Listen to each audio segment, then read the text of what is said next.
korebe ke u whakamalu pe. Toi whakamalu atu pe he tala whakatapu kakato e fonua pe a moe lotu kai a tā pe mua pe a moe motu a sewaniti ai Otua pe a moe tangata. Ke whakahoko atu e tau polo kalama. Usu fuluti foki e ahon. Lere ke toke tā ki check up.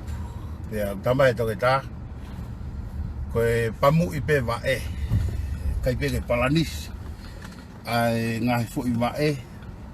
E koe taimi koe molua fui wa e taha he wa e wha pa fuso a wha i taha rewa e taimi ko ule e. Pea koe si pamu i ia.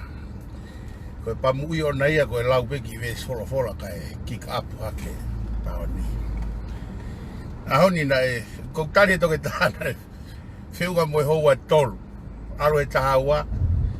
O toka hau toi hongo furu he tolu ore na piki mai kahi ne. E koe ki aha ku whainga maari e lahi he whiawhini. Koe ku huu mai pe aguea koe he whiawhini ki ai peha tau ki pulu wawe. Koe uhi ke mau peha tau ki whainga maari e ke tau pulu wawe ai. Kana aku fie mau au pito ke usio i he polo kalama fat fonua a me ane afi.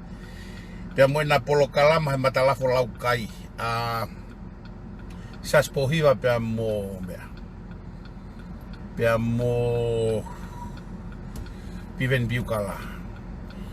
Ako e hui te kai ke usio au he ngo polo kalama ko whaambeke tuka taim ki utok sio ki ai pau tok polo kalama. Ko e whiawhini koe peki mea si isi i mahalo pe taha ua tolu, mea tolu. Ke whaake tau ki pulu wawe. I e whiawhini koe ki mea ulaki ko whaamu ke u. Iyo, ki mua pa tau hoko atu ki ai ko whaampe ke u. Ke whai whamalo ma wahe he ni ka ke no tapu pe moe family tū koe o LA. Lotonga laivi he taini mea ke no tapu. Koe alu ai family tū ki he mea faka'e ki e taha e ngaahi fa'e. Ai family tu i LA ko si i tari hono ui ma oni ko fai me e ki pea ko sio atu ke me faka e ki faka mafana pea ko me ai ku ia totonu ko family ko hui ko tala no ko si su be si su mo tangi he nau tangi pa mo fia he nau fia ka e o hange ko e kakai e tuu ia me kauhala e taha o whaka o kai ke tokanga ki he tangi pe o kai ke ilo pe te nau tuu me i whiia, whakaanga ki he, mai si su ke tau kaunga, koe mea kui koe koe whamiri. Taku whamalo lahi atua ke Palestini, whanueri pia pe ke ono hoa, pia moe toenga e kau me mi, pa kosi hoi fok toko lahi alo e whamiri tuu moe nau teu, pia mau mawhana noa atu pe pea me he ngā lupe e mau sio atu ki he whatongia ko mau whai pea ku tau ngari poto, ngari whamiri ai, ngari tonga ai, ngari lotu ai koe ngai whatongia ko ia tau ngari tonga ai, tau ngari whamiri ai pea ngari lotu ai tau kau ngā whewhua aki ko tau ngaahi ngā whakawenga ngoe whatongia. Pea kou whakamalo lahi atu he Palestini me whamiri tō LA. Pea kou fia pea kou whakawhetai ke Otua, pea kou whakaunga Otua. O whakatafe hiwa ne keresi mo ne mesi ke moulawe monuai. O hi he fua manawa he fua whatongiwa tō manawa kawakawa kumu whai mai. Pea mei i LA. Tatau tofe mo fai fatongia e family tu he kiwi, australiani, Hawaii. Pea kuhange koe kulau o taungari family ai. Pea taungari tonga ai. Pea taungari lotu ai. Koe mea ia ai lotu. Ki mea kou whamu ko te whamanatu atu pe koe tonaki koe ni ki meripoane mo whetu utaki ki a te lai te monu. Pea ka sione mawhire o ke whai whakau. Yo atu mea information ho mo kai mea kai he takonaki koe ni e family tu kamata e taha wak whai ki matata. Pea koe matata he iloa pea koe ki whanongonongo pea ko whaamu ke o atu he aho ni. Koe ki birthday ta ono walu. Koe o pou walu aho rerei koe Palestini koe family tu koe Brisbane ni watu tala monu ke Palestini po valo harelei pe ke peta ke hoa pe mo whanau o ke fua mai fatongia talo fotu e family tu o Brisbane mo e fai manawa kawa o to fatongia pe ke hoa mo ke tu mai ngahi tai me fai ngata a mo ngahi peau pe o maulau koloa o au sia ho a PFT he ahoni ko maulo tu e pa mo faka'am e ke uhalolo mai e Otua ai ne keresi mo ta po aki o fa'ofare o loto fare mo family he ke whanau ka mo whamo puna e ke hoko bene folofola ko e tu hulu ia i o wae mo mama ki o hala e ke hoko ko e mama ke ne hanga o taki ngahi maka maire o haka me i mua ke ne ta po aki koe pe a be ki hoki family o popo ki tala monua tu e ka te koe Palestini o e family tu Brisbane suriasi po valu a horerei korismu aen mahalo ki fangi mea kehe pe ia o mea ia kou tokanga ke ulave ki ai he ahoni hanga e tori pea fok o hake ai ki konga vitio a Paula. Pra ko whaamu pe ka pau e whanongo mā Paula. Ka mei funa ai ila mutu koe ni. Kau ki tala noa atu he ahoni ke whakamama ai mea ko ia. Na ake kaila ho polokalama. Kai whoke u whaamore au taime sio he polokalama koe ni. Kau whie mau pe ia ke whakamama. O fie ma'u au pito ke whakamama ai whainga tae mahino koe ni. E ka pauna kai ke hanga e tori pia whokia o kati mai ki whoikonga koe ni o pousi he kai ke usio au ia he polokalama koe ni. E koe uloa ki pe koe ni hanga o pehe e koe rea noa ia sai koe kurea koe he mea koe ai Tonga mo rea ai Tonga i ha mea au fierea ke ai he mea ai Tonga mo pure anga Tonga o ku mamao au pito rea noa ia o ku tau mo tau ataina i he konistu tone na e tohi e tupo ulo aki ke tau ataina ho orea kai oua na ak fai ange ko ke lau i kovi i hataha i ho o tau ataina. Koe lau i kovi i ko ia ko uhinga ko ha o loi. Uhinga lau i kovi. Aena e whaatou mo uai ai motu a koe o kuke Otua aki Paula. Ka mei funa. Ko tano au ka sisu ka kuke hanga e ko omai a sisu ke fakatokanga'i aki holoto pia moho o tui ki he patoa. Ko palpare mai. Ko e uho ia ho palpare mai. He kuke tui ange koe ki he patoa. Mo a krispo hiwa. Ia si su koe koe malangai. Pa kono whakamooni ko o malangai e mea kotoa peke ngaufe peke tonu ki ho tui ko holoto. Mo ho tui whakapolitikare. Ai koe winga ia ho pehe. Te ano ia. I he taimi tatau pe i ho o whakaukau koe ki he rea noa ia. O kuke toe hū mai koe o rea noa ia. Koe rea noa ia, ko ho rea koe ki he taha na kai ke aha ane rea atu ana ka koe. Koe kurea aku he mea ai fonua, o ku iai e totonu ia ai Tonga, ke rea ki he mea ai fonua, he koe Tonga ia. Koe kurea he mea whakapolitikare ai fonua, o ku iai ho o totonu, o ku iai mo e ku totonu, ke urea i he mea ai fonua, he koe Tonga. Koe kurea aku koe rea noa ia ai. Hau ha motua toha ne maala. E ale motua o whanawao, pe whai ane huo, pau pehatau ke motua. O ku tonu ke ua te ke huo pehe, ka ke huo pehe. Koe mea koe rea noa ia, he e ku i kai ke ai ha aku. Na kai ke nohe motua rea mai kau pe whakapato tonu mai kau. Hauko tala mai ko rea noa ia o herea he mea whakapolitikare ai fonua. Oku iai e ku totonu ko e Tonga ke urea he mea whakapolitikare fonua. Harewa koe rea noa ia mai ka au. Oku na e ikai ke urea atu au ki a koe. Koe kakai koe he pure angana urea ki ai. Moe kakai koe oku mau takai he ngaahi mooni I whakapolitikare koe oku nau tu umai ho nau tafa aki. Koe taimia ko ia. Koe kakai a ko ia aku mau takai mato he mea e fonua. Ko whakambe ke mama ka koe ko orea mai ko rea noa ia. He neke ke rea to hataha ka koe pa koe ka mea whakapolitikare orea mai au ko fu irea noa ia pe au. Sai. Koe mea ko fie tala noa au ki ai ko whakambe ke whama ala ka koe paula. He kuhi he kuke o kuke. Koe mea kui koe toto o ngā lotu ke toe lavea pe ai. Hako tala mai ke tuko rea noa ia kakai ka koe ko rea noa ia kurea koe mea whakapolitikare ka ke rea noa ia mai koe ka mautolu na kai ke rea to hataha ia ka koe.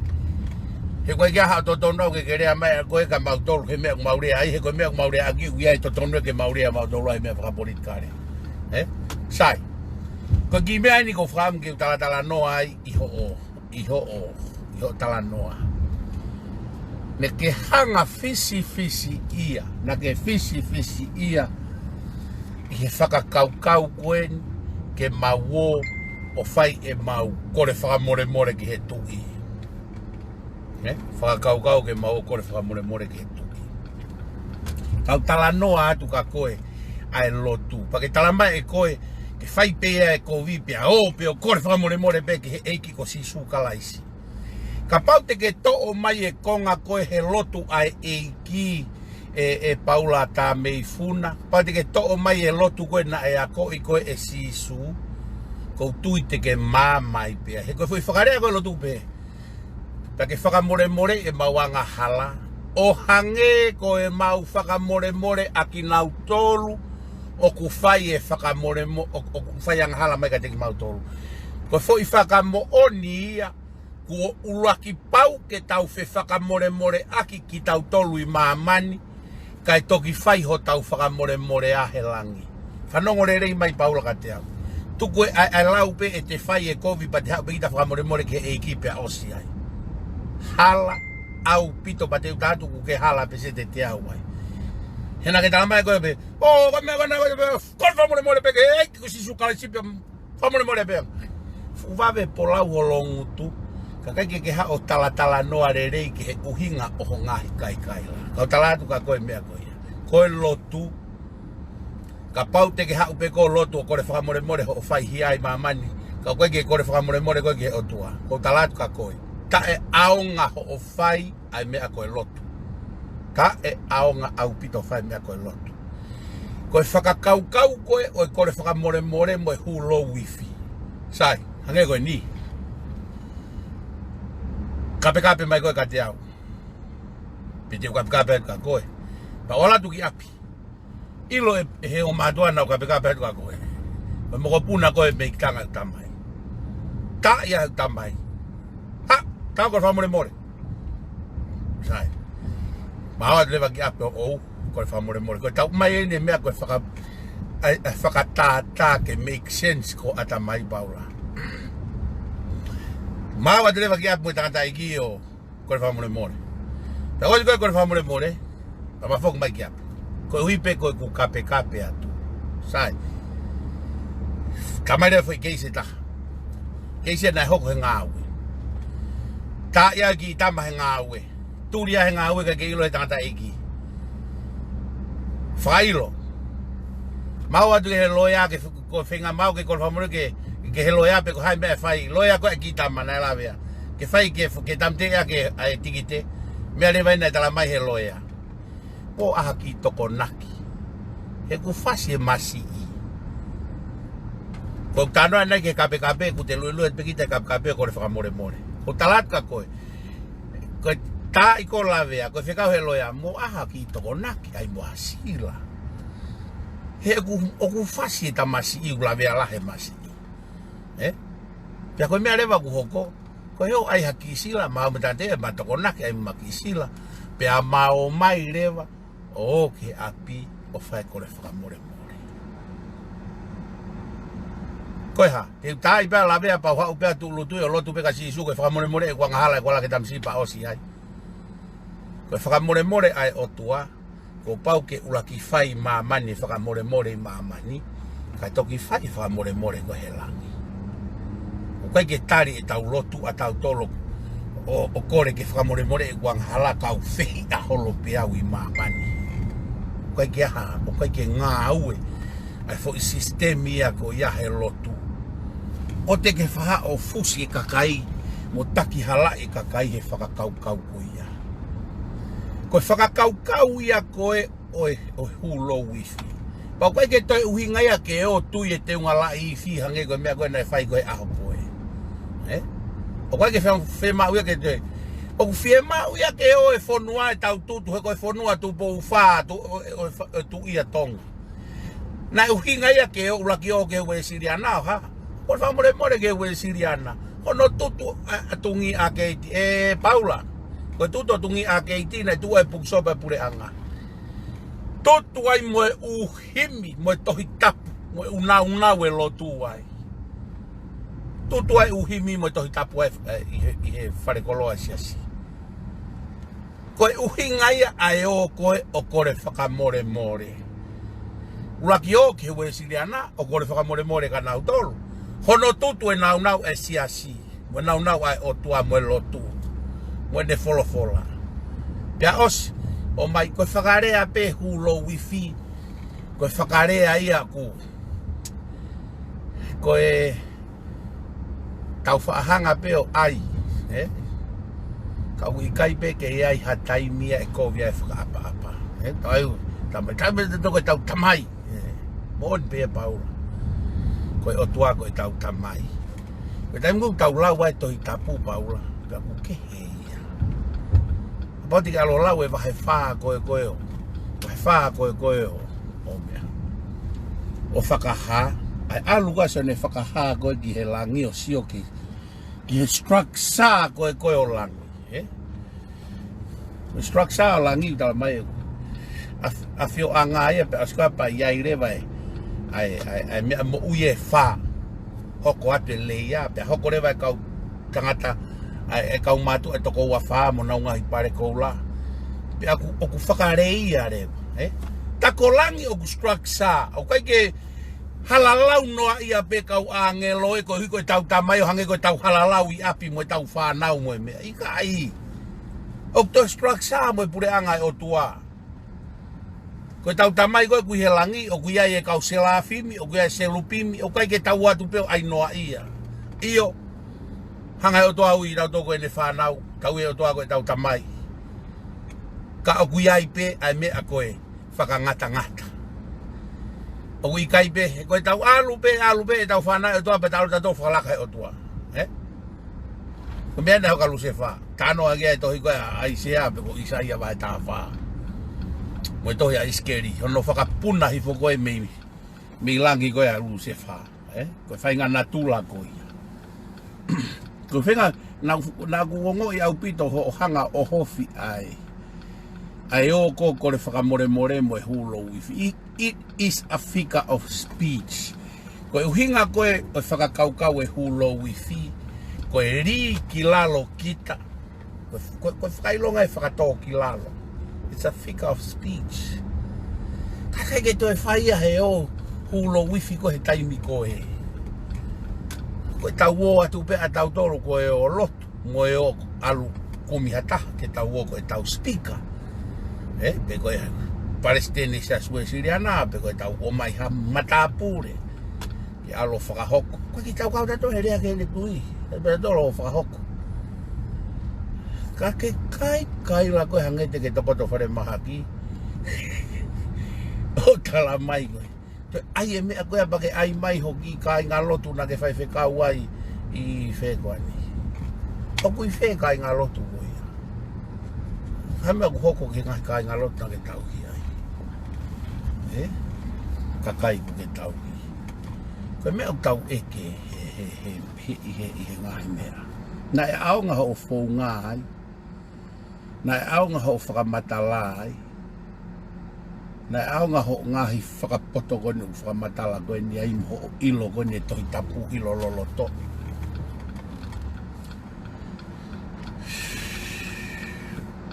Ke whai whakau pe, kau tau, o he Otua hotau ngaahi whakalau maari e mo tau ngaahi kifti. Oku kau mai atamai iai, hotau ngaahi whakalau maari. Kau mai atamai iai. Kau mai whahi forea hai. Ko te ngengeri i kita mea koe ke au ki ai hoto tare ni tim hoto kifti. He kai ke te whairere e ki tai o lakange tāna e whake o toa kif ko ia ki ai. A kifi o rea, a kifi a tamai rerei, moe mahi no. Moe tae mahi no, he whainga kou tae mahi no. Koe whangi mea ko ke whakamatala tohi tapu koe ai, koe ke whela lawe, ko ke hanga e ko o mai, mea koe miscontext. O ku ke hanga ko o mai e fu me a kehe au pito. Koe ngahi tala noa koe ke te kore whakamore ki he eiki. Ko talatu ka koe paula. Talatu ka koe fu i mea koe ni. Koe fu i sistemi koe kore whakamore ki he langi ku na sanga sisua tohi mata a he lotu a eiki. Koe whakamore a Otua ku pau ke ulak whakamore koe i maamani ka toku whai mi langi ka tau whakamore a. Pau ke whakamore ia hoto wā i maamani. Ka kai ki e tau whakamore tato i maamani koe gane effective ana e ta.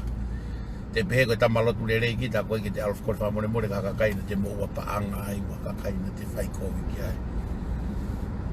Koe sistemi e langi. Pako whakapapau atau he mea koe ni ko urea atu ai.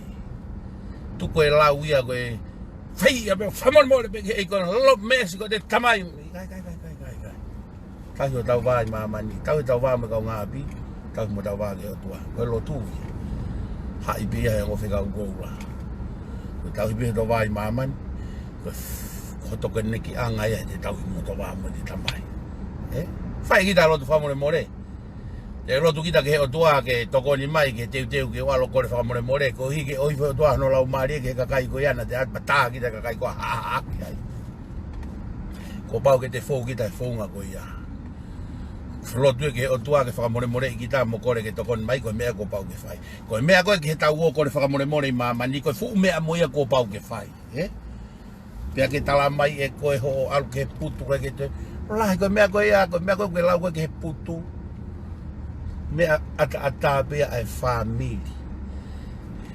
Sai, kau tala noa te mea koe. Koe whaunga koe, kau tānoan ke mea koe whaunga.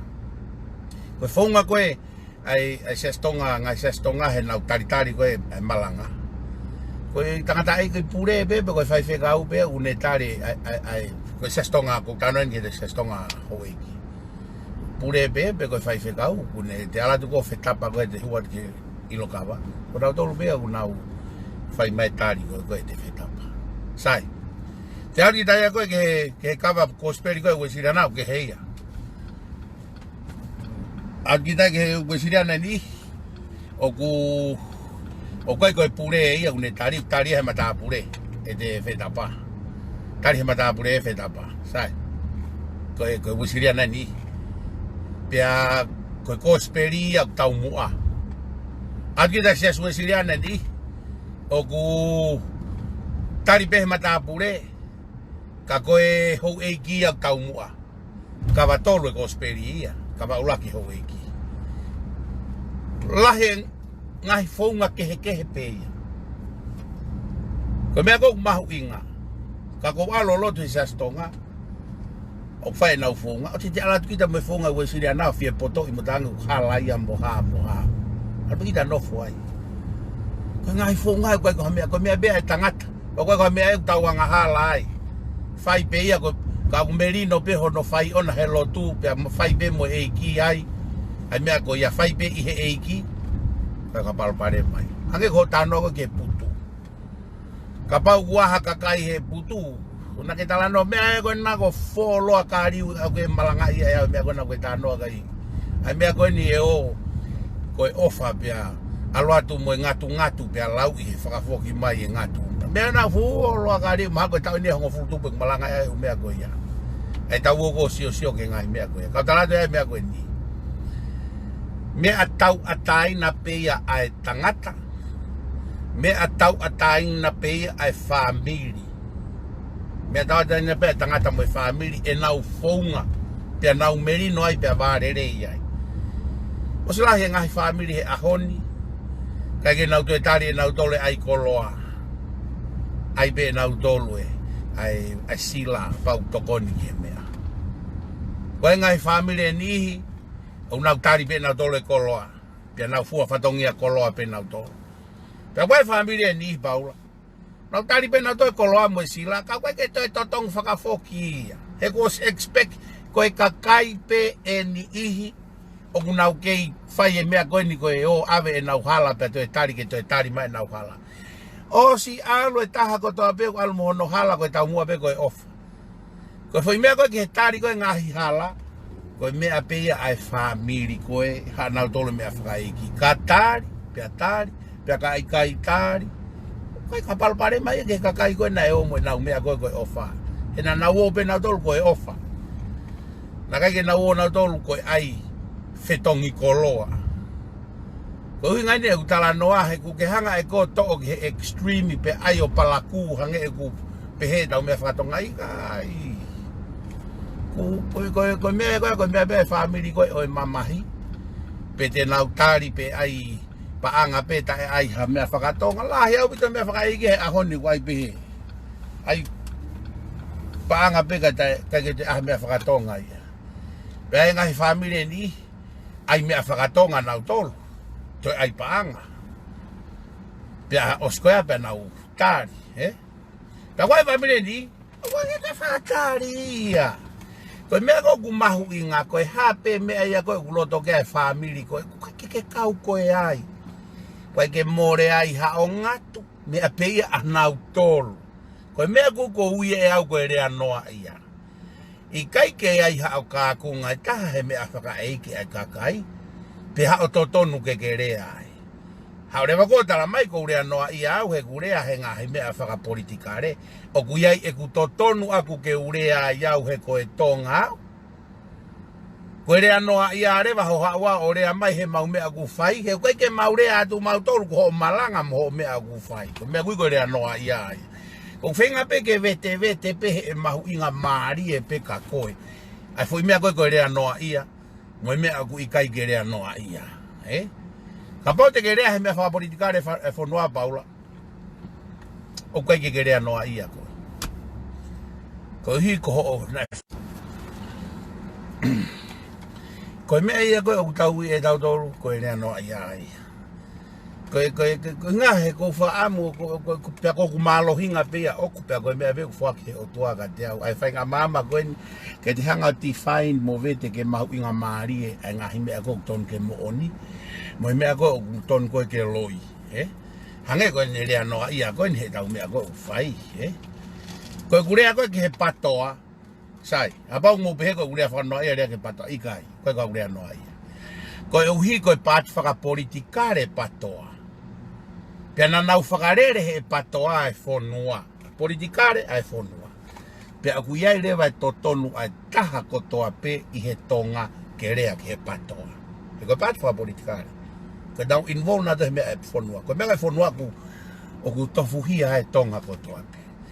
Sio, koe nau tofuhia koe ai, pea ku rea vare pe vare e ia. Kape pe mo kape ia ke mea whakapolitikare. He ku nau kau katoa he mea koe ai Tonga.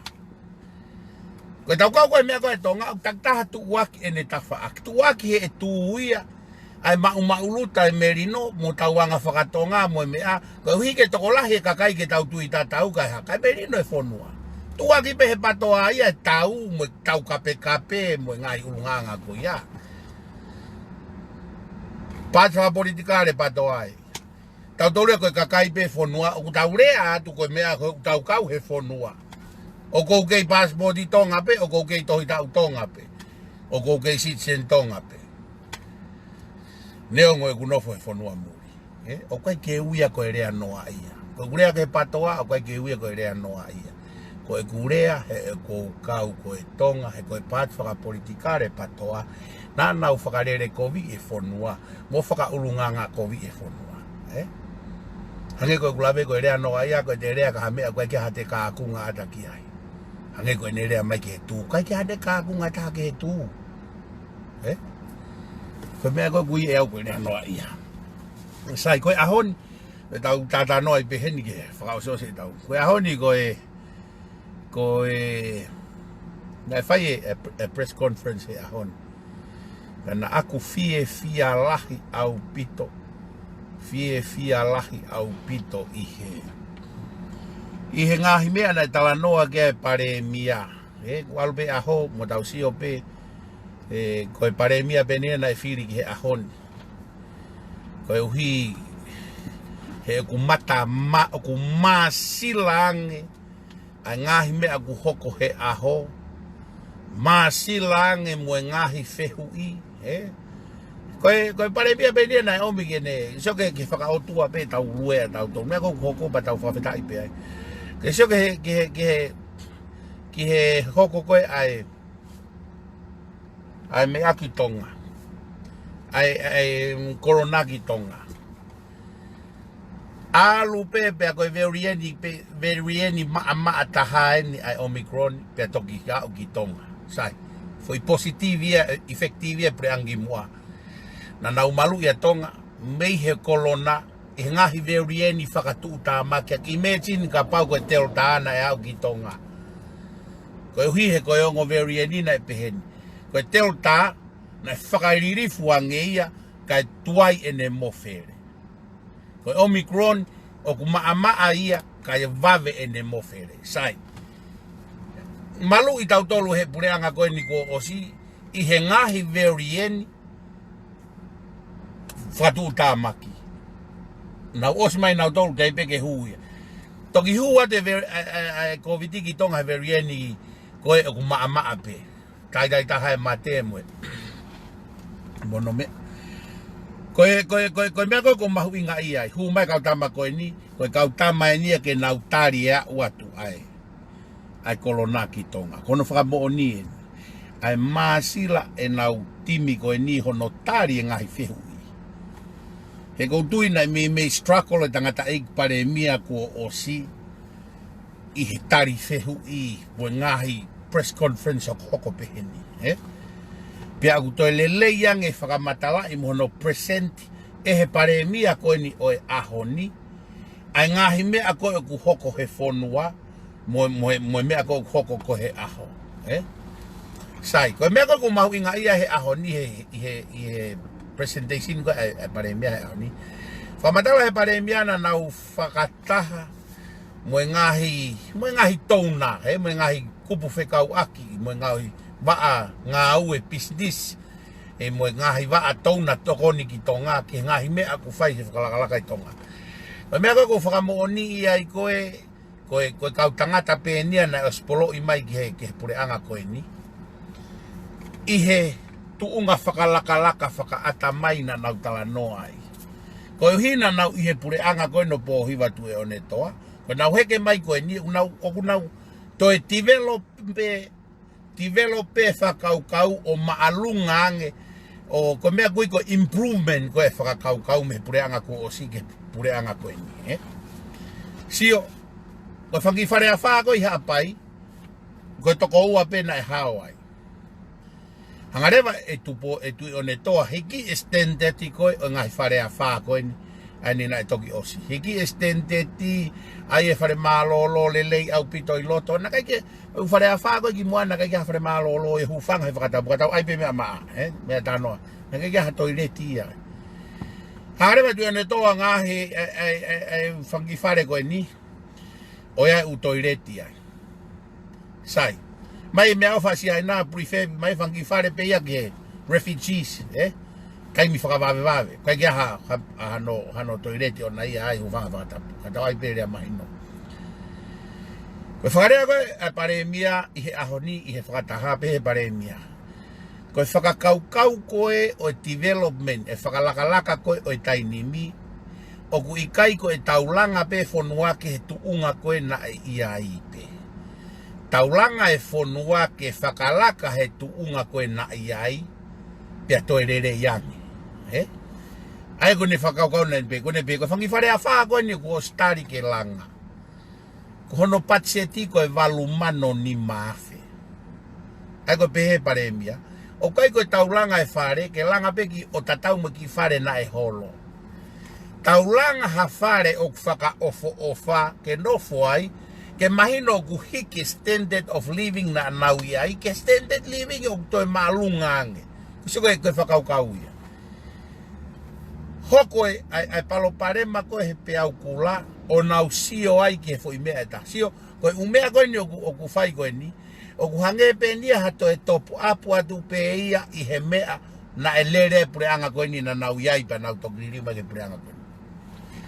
Na nau ilo he hake ai mo ngaahi, ai palo parema e hala o Tonga, he kiu koe ai kakai he umea rere. Sai, koe nau whukotutu he tai nimi, koe nau sio ni ngai pātna ngāwe. Nau sio e pātna ngāwe, ke toi whakawhala he hala o Tonga, ke a ore ini tolu, pere ini whā. Whanongi. O kai koe uhinga e tau whakalaka, ke tau ngaahi pe o whakalaka he mea koe na tau iai. Fie ma'u ke tau hiki e tau whakalaka, o toi alu ki olunga. Ngata mea na tau mau koe, na tuai pe tau mau ai. Tau toi hiki tau toka stende tau toi maalunga. Sio ke whakamatala e pare mea ni, nai koe whakakaukau. Whakalahe reini. He na e struggle a Tonga, he lere ai ume arere ke oha.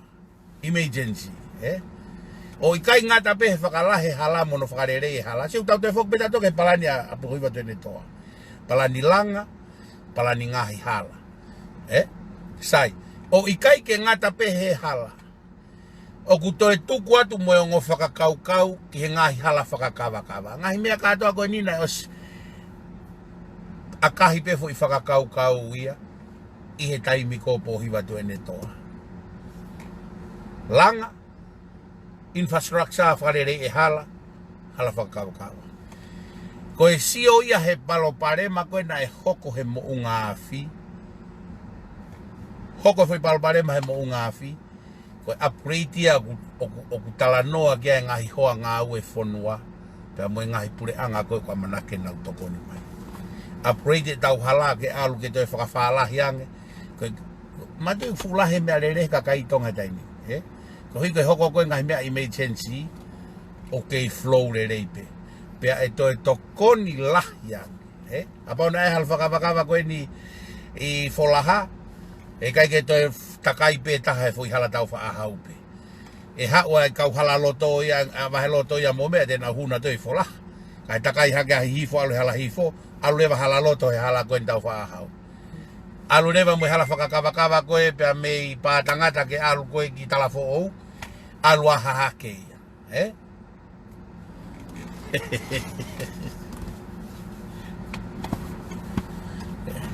Alu e ki hahake ia. Aia koe mea ia koe o ku tau sio tau tolu ki ai. O ku fuu mahu inga au pito. Ai pick up. Koe mea kuie ni koe kaka mei hekeresi ki hekeresi.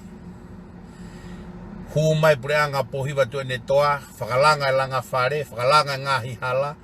Whakalanga ai ngaahi hala whakakawakawa mo i wafu. Toi hu mai kautama koe ni. Na humana tolua toi step up. Toi step up i na tolu e langa e ngahi whare. Step up i langa mo e ngahi hala whakapureanga, hala pureanga. Toi ano atataha mo step up e ke ngahi bala whakawakawa. Oku osi mahino ia koe necessity.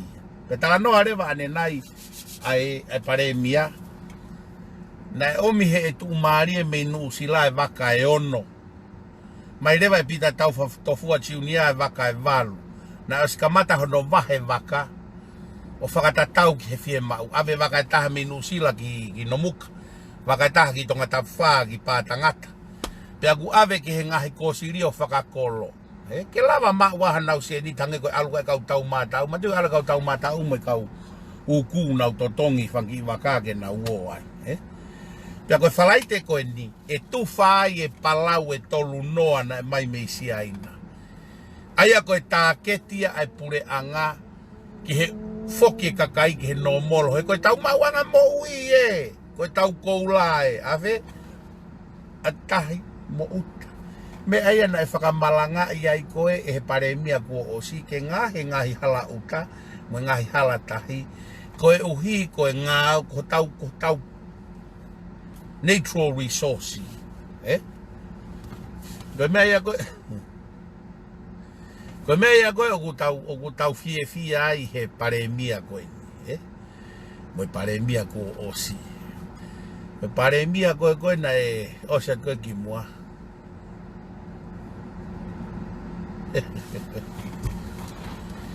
Me mea koe na tau fia ai koe kusio koe ki he mea koe niuk fo i hen o walerei pe ai fo i mea bohiwa ki e si au si.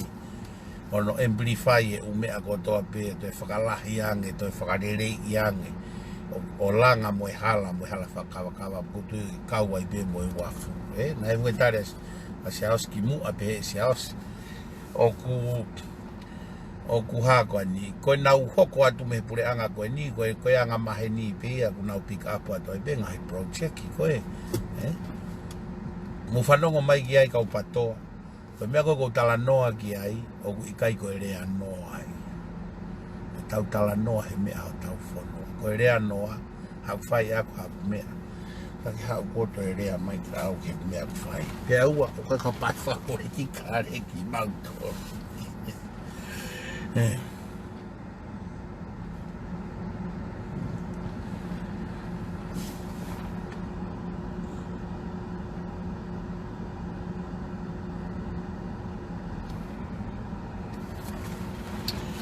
pea koe mea ia koe ku kapate mu fakatokanga'i e ngaahi hoa ngāu koe ngaahi hoa ngāu na osi kamata mai pe ia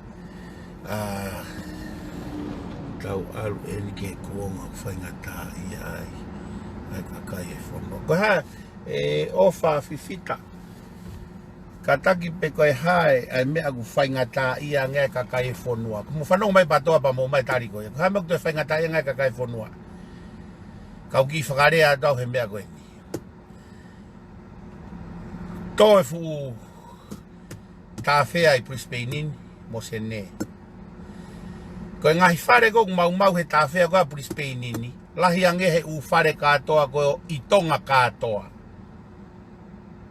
lahi ange whare ku mau whanongo mai e kau tamu kou pehe ku palopare mange kakai fonua i Tonga koe ngahi lahi e whare o ku mau koe i Brisbane ata pe whenua mo e whare whamano tupu te gilau mai pea mo asereri mo sene koe ngahi whare ko ia o ku lahi ange he whare ko toa pe i Tonga mau i he mea kona he kipe he palapare mo kona he hoko o kai ki aha tokoni mai a Tonga ke mo whaingata ia o ku tokoni ata aseria ia kai whaingata ia struggle pe a kakai pe o murini pe koe ngahi whakaewaha ko hoko ko i murini tau tānoa tau tolu tau mai ku whaingata ia nge kakai Tonga tu koe ko hai whaingata ia i Tonga tau whakawheta i tau tolu kono hanga e Otua omi e whainga maari e ke ofa toa ngai fonua muri ki Tonga koe tu koe a Lucia ko vegan ko Ukraine ai kuna tau ko ia kai hai a feki katoa i Urope motuhie supply e lolo me Lucia ko mea kui koe whaingata a Tonga koe tau politikare a tau tolu koe mea kui koe politikare niu motu tokua koe tala mai to whaingata ia nge kakai e fonua i Tonga iloi time ko tape ko alata ki Tonga mea e uai ko ngoi kui foi malawa puna mea ko freedom tau ataina mea uraki ko e ua mea kui ko de-stress ko de-stress te ngoi kita ko ke te toe hoha a kita ki he pila ko ke te toe hoha a ki he ngahi mea koe o e nofo muli te ke mo ilo e mo Tonga ngahi mea koe kakai ko ngomai nofo i muli ni mahino ka nauto kako whakaria ki kakai koe no kasa ke loto tamai koha whainga toe alu ke whainga ta ia nge kakai Tonga asi Na kutupu hake I Tonga he aho koe. Na kutupu hake I Tonga he aho koe na ilanga pe kakai. Kai kia palau ia. Na ilanga pe kakai he taimi koe aki. Ai na ngoue aki pe. E tangata eiki. Ngoue aki pe huolanga. Palau. Tamai he tau tangata koe ni Tonga. Koe ngata inga ki kakai. Fu palau ena tolu noa. Na ia ha palau he ngoue matua e aha koe. Ki ngoue aki pe he matua e huolanga. Ai te au e kai valu. Te au moe. E kai valu moe konga. Koe te au ia taha. Ke ngau aki pe. Ke ngoue I pe he whangakui e ngahi api koe I hake. Ai te au e taha ake huolanga. Tanoa tau ke whitu ngofulu me valu ngofulu. Ha molofia e palau. O kutufa I he whalaite ko e ni ai palau e tolu noa. I kai ke lau ki ai ai u palau ku osi whakotu una pe ia I Tonga. Koe mea tau tala noa ai koe whainga o tipeni pe me he mentareti o e whainga kakai koe he fonua he ahoni. O atu pe ia kei palala mai pea asiata ia. Tala mai whaingata ia he ngai whaitutu. Koe mea koe kai ke taha ilo ia. Ka koto iwi koe ke iwi ke alo langa fumanioke. Pate alo fumanioke. Koko maare ia pea he kau tama koe ni. Alo hake ke te whaingata ia nge fonua ia. Maari e la. Kako whakauria mau pea kulau e ngai komeni koe ia.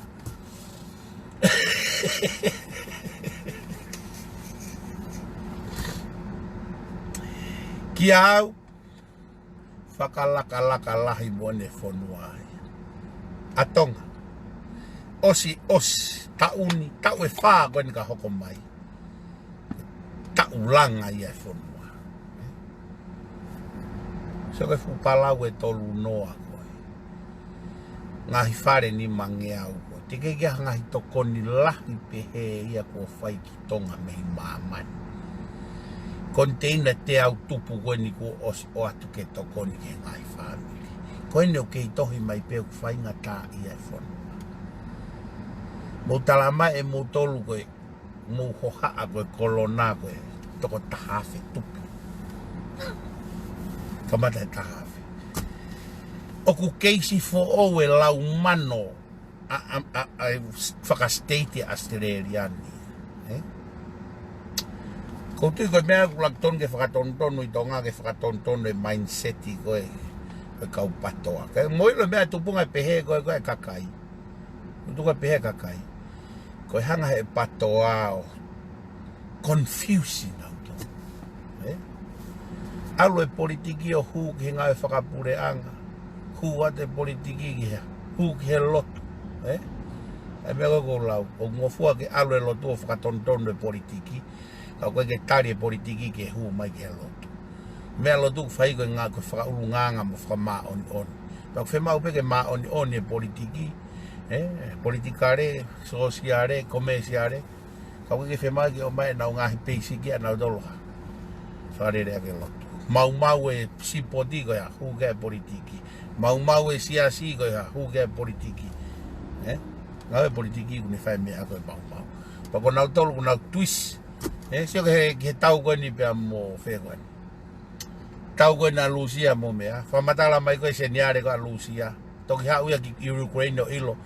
Ta koe mea ku whawhanga aki nau tolu he ngahi proklama TV koe koe a Lucia. Kai ke tui nau tolu ku tau a Lucia. Unau ke kai peke nau tui nau toke he mate mo e mau whai ki Ukraine. O siange? Koe mea ku whawhanga na watamai. Mea whakakomniusi ia. Whawhanga ke na watamai.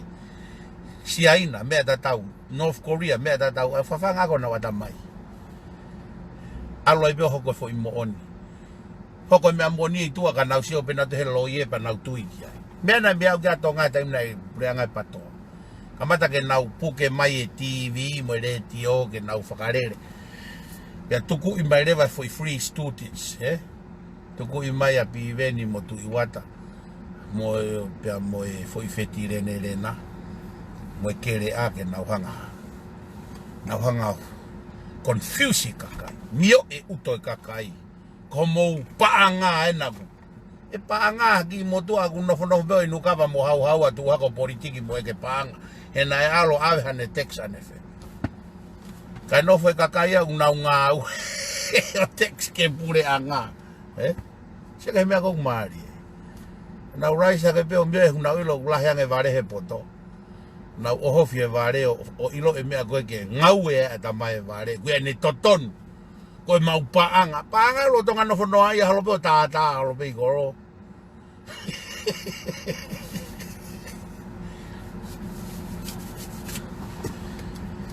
E koko falahe ka moutolo. Na ki puluwawe pehe ko hau ki o tari ke pika pehe hoa. Kai o falahe ka moutolo. Koe e whiawhini na e mea kuien koe. Koe tōpai koe kui koe whakawawe wawe. Ia te uteo ha mea e koe toki re mai pe mo manatuki hake pe whanki mea. Kau pōpō lawe. Ia, o falahe ka moutolo whai tāpu i kina motohe Otua. Tau toki sio au.